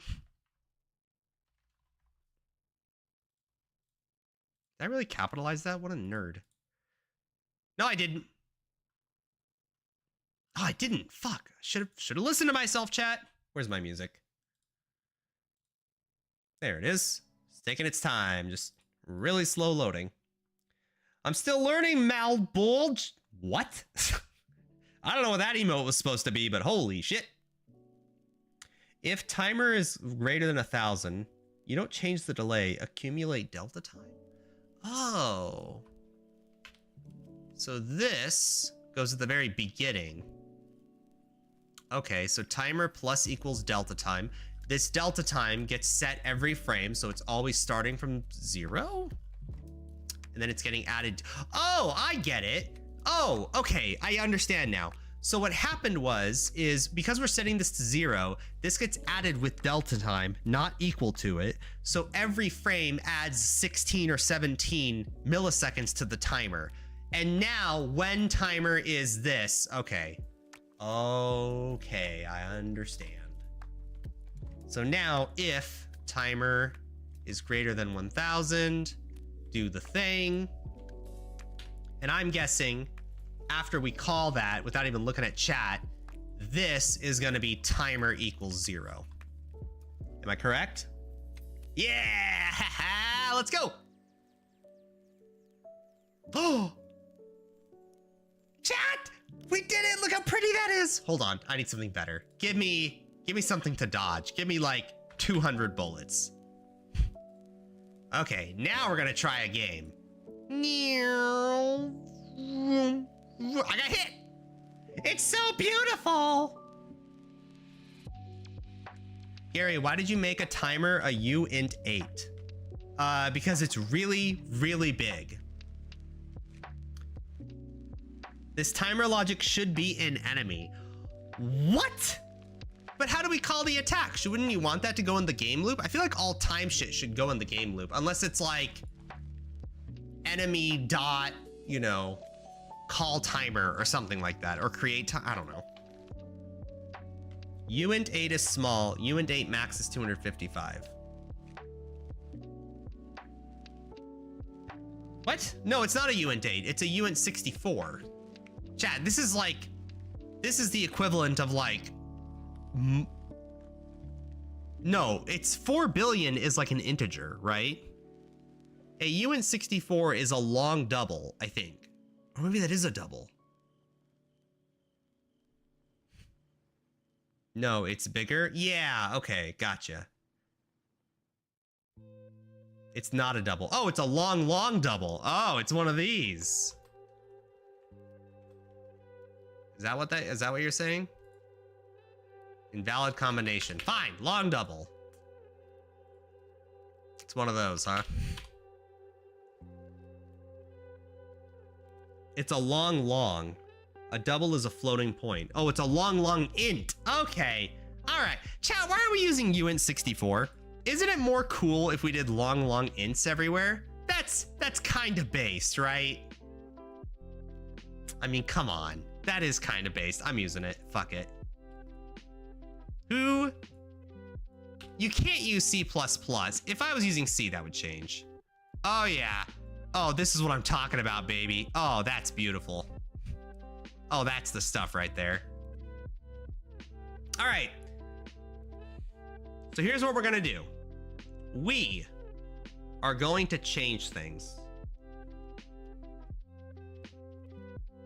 A uint 64 is actually, oh, an unsigned long. Oh, so you're saying these need to be unsigned long, long ints. Okay, that's kind of based. I like that. All right, cool. So now what are we gonna do? Also, did that change that? Wait, why did that bullet do that? Hold on. Also, we're not actually doing this. I'm just joking. Uint 64 looks a lot cleaner. Oh, look at that right bullet there.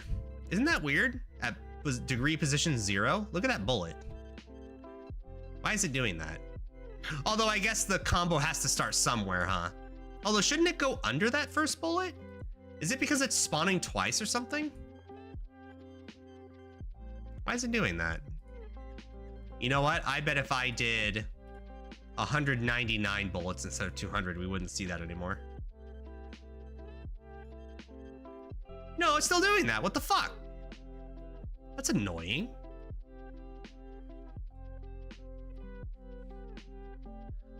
What's doing your garbage collection? Teddy, this is C++. We don't have garbage collection. Garbage collection slows shit down. We have to delete, all right? We are free. We have to do like that shit, okay? And Gary, where's your close function? Listen, all right? We can delete pointers at the end of the program, okay? When we're done, we'll just have a giant delete function, okay? I feel like we're too far gone and I will never find all of them, but that's okay. Also, yes, we should be using unique pointers because contrary to popular belief, STD unique pointer, unlike a lot of common knowledge out there, STD unique pointer is actually efficient because the compiler is smarter than you think. And if you don't need some of the functionality of a big, you know, thing you're passing around, it'll actually reduce the size of it, or at least it'll make it as efficient as you could reasonably expect, you know? It's not just this giant block of a pointer you're tossing around everywhere. It's the last bullet you spawn. First one isn't at 0 degrees. No shot. Oh, you're right. Oh my God. How do I even... Yeah, you're right. The first one is always... Oh, Chad, how do I fix that? There's no way. I think that might be permanent. I can only imagine the spaghetti code I would create to make it so the last bullet spawns is rendered under the first bullet. The only thing that comes to mind is when we load game and we have this monstrosity, we would... I almost want to say push back, but that's not really going to solve your problem, is it? That's not going to solve the issue, right? There's no way. Float temp angle is equal to M angle projectiles times I. Put it in the loop. This? Float temp angle is equal to M angle times I. What? Why?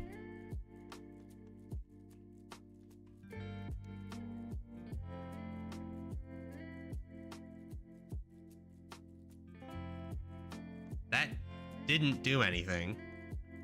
I mean, it kind of moved it up, I guess. It's not 0 degrees anymore because it is like up at a diagonal, so it is doing something. But in this case, we still have the issue where the last bullet is never going to get rendered under the first bullet. Remove line 29? What? I mean, it's still the same issue. Yeah, so that last bullet, chat, that might just have to stay. I mean, how many times are we going to be shooting 200 bullets?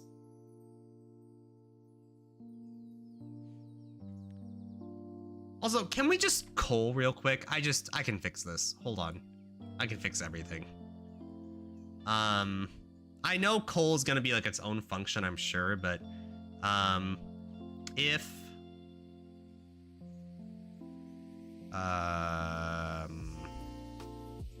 here, we'll just put it in the render loop, I guess. If L bullet, if local bullet from the spawn bullet vector is dot m render rect dot x is greater than app dot screen resolution. Fuck! Wait, do I not have that?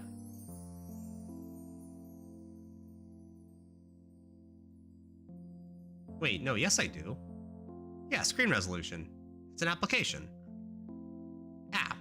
Oh, it's app pointer. Right. Point to screen resolution. .x. No. .width. Or it's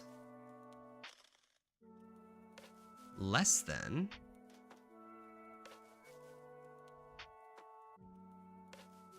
then we copy and paste again, except this time, or it's y. I know you guys don't see this. Height, y, height, then, yeah, I don't know how to solve this. There will always be a bullet on top. Yeah, I expect it. What if we multiply the bullets together instead of putting them on top of each other? I mean, I guess we could do a thing where in the attack loop, we randomize temp angle. Can I do that? I mean, I know there's some element of randomness. I get that. But like, is there a way to like randomize the angle it starts at? I guess that would be pretty trivial, right? And then that way the overlapped bullet is kind of random. Plus, to be fair, it's not going to be that common, chat. How often are you shooting like 250 bullets in one Nova? You know, you're probably just shooting like 5. You can default plus 90 degrees so the top bullet faces the hero, make it feel less weird. Now that's kind of based what's up, but we won't worry about it for now. We'll worry about it later. For now, it's okay.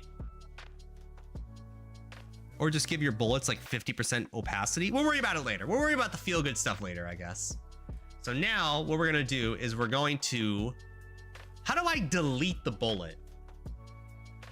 How do I delete an instance of a bullet and not render it?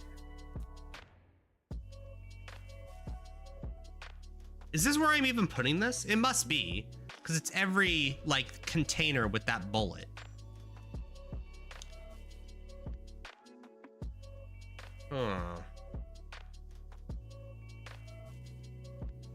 You would delete it by removing it from the STD vector? Oh. That's gonna be difficult.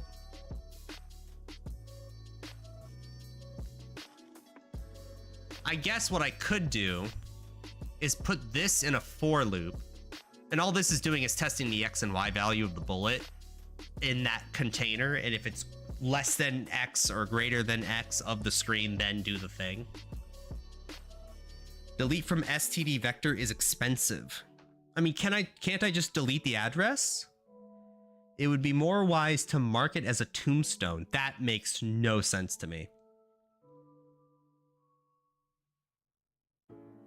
What does that mean? Mark it as a tombstone. Is that like a video game dev term I've never heard before? Hold on. Game dev mark as tombstone. The mistake every new game developer makes. Oh, what I'm doing now. A tombstone is a structure that acts as an intermediary between the pointer and its target, often heap dynamic data in memory. The pointer, sometimes called the handle, points only at tombstones and never to the actual target. How do you place a tombstone? No, that's about an actual tombstone. God damn it. A tombstone is a structure that's an intermediary. You check if any are dead, just modify the values. Okay, so now that we've checked if any are dead, that's already in there. How do I modify the values? So what you're saying is under the bullet, I should have something called void remove bullet. And in this function, now we go back here, we're gonna go to L bullet dot remove bullet. Okay, that's fine.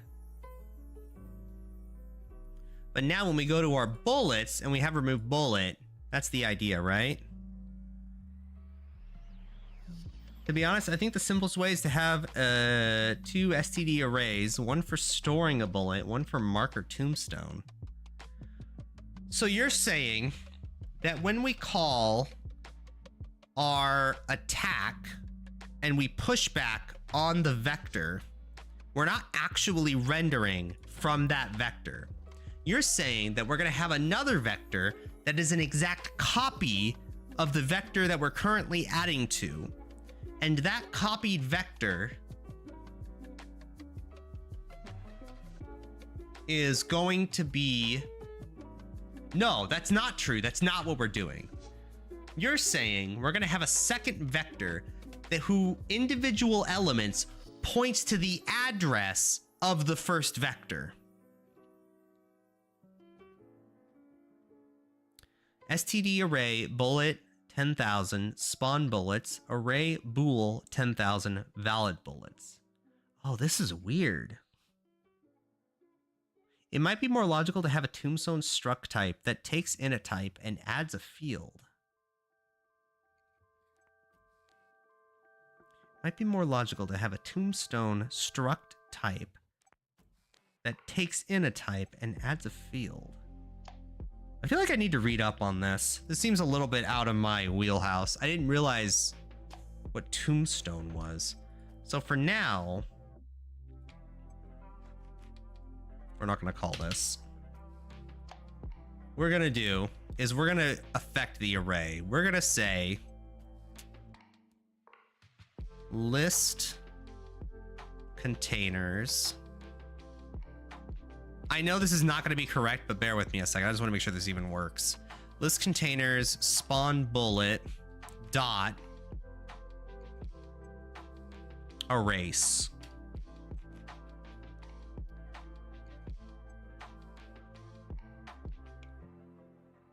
No, wait. That's not right. It's erase this, right? How do I erase? Fuck?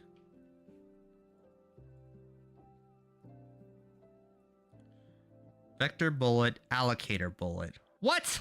Okay, it's not erase. Tombstone is just a bool mark of an object that is invalid and can be reused. I also think the pool reuse, but don't count me on it. Optional bullet, but I worry about the extraneous padding. I mean, this isn't permanent. I just need culling of some kind right now. This is not going to be what we base the whole thing on.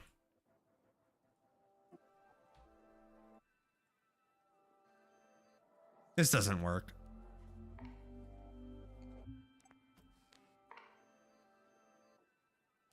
Are we going to lag? Are we going to lag? No lag yet. We're not culling.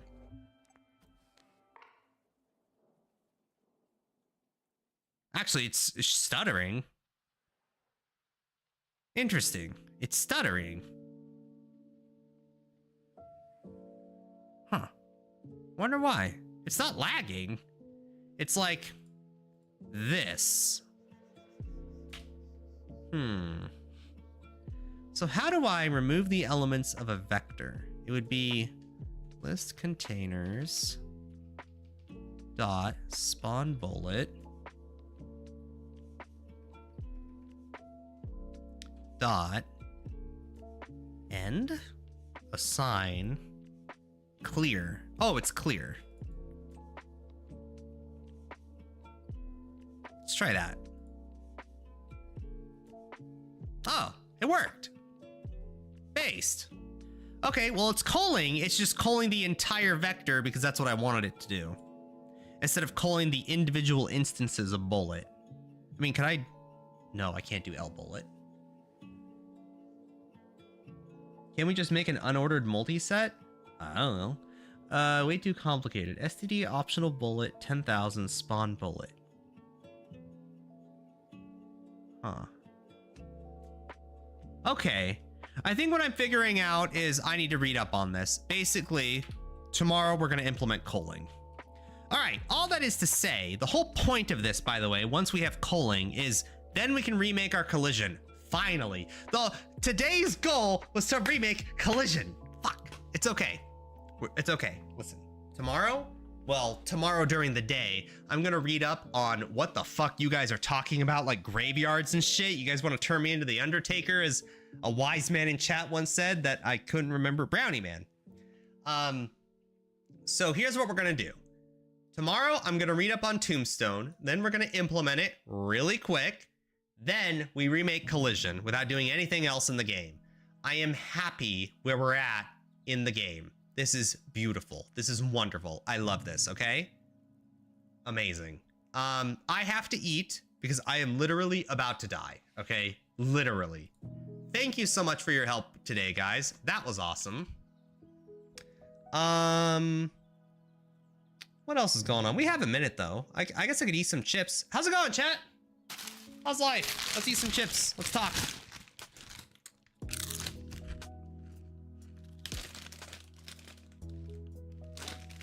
You guys like how when I chew chips, you guys can see my mouth open, but I'm not actually have my mouth open. It's just my jaw moving.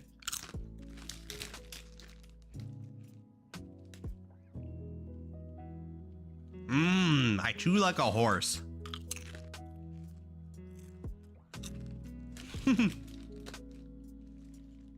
I'll find some good data structures videos so you can watch. Ooh, yeah. If you want to link that in the Discord. A random number generator or something. It's not like Gary's actually using the index of bullet and spawn bullet for anything. Yeah, no, anything. The only point of us having the container for spawn bullet is just because it's a container. Like, we're using like the most vanilla version of a container ever. If there's any other features in regards to like using the individual elements of the container in like an indexing kind of way, we are absolutely not doing that.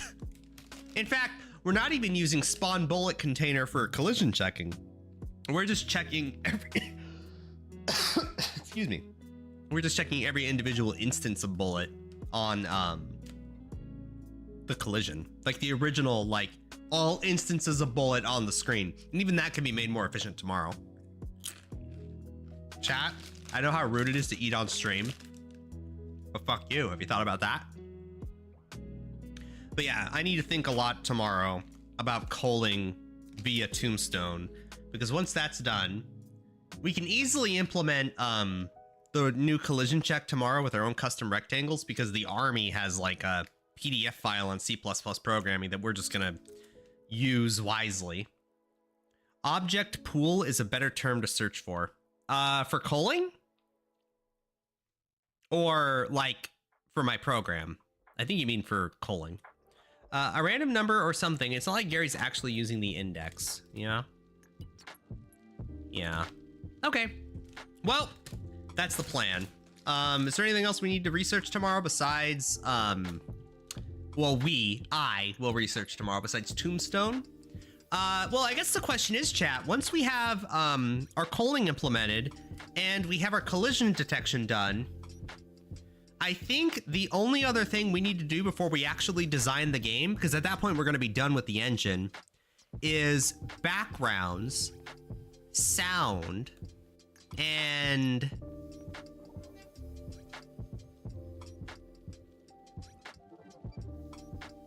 I don't know. Power-ups? I'm trying to think. Maybe we just start designing the game, because at that point we have ways to create enemies. All the collision is done. We can create bullets. I guess we can start like putting in a JSON file for all the implementation, but who gives a shit, you know? It's my first game in C++. That's probably gonna be the way to go, right? I think so. We do need backgrounds, we do need audio. Both ways are fine. I have music that I've commissioned before that we can use for this. I don't have them downloaded on this computer, but I can get them on my YouTube channel. Actually, hold on. Hold on 1 second. Sorry, I'm eating. I am so hungry right now, chat.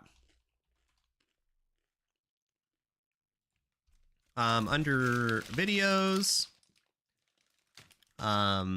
oldest music collection. Hell yeah. Too slow.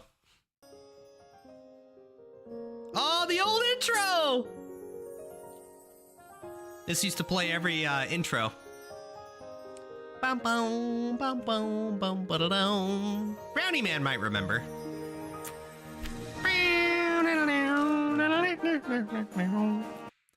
Then we have Itsusuki's. Too slow, right? I do own this music. Yeah, this is music I've commissioned.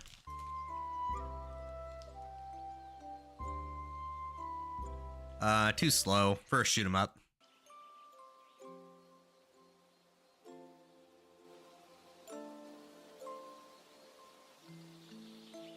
This is like walking through a forest music.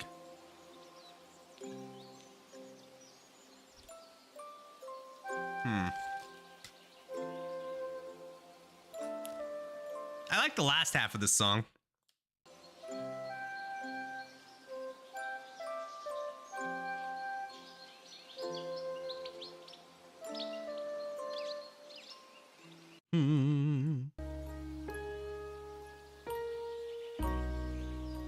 This is like, I think this one was it Depressed? I'm trying to think of what I commissioned. It's been 2 years now. I'm trying to think of what the description was on this song. I think it was like melancholic, maybe?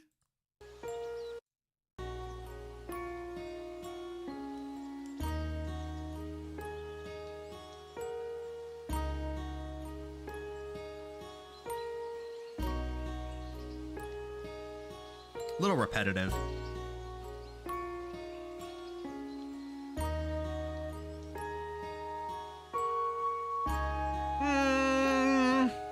I could see it, like maybe like an old karate guy, like sad about something. I don't know. It's optional. All right, everyone. That's it. That's all. I'm gonna eat more. Now that's it. Everyone, have a good night. Have a good evening. I'm gonna continue to eat and not join the Discord call because I'm gonna eat and shove my fat face with these goddamn tortilla chips. All right. I love you. Goodbye.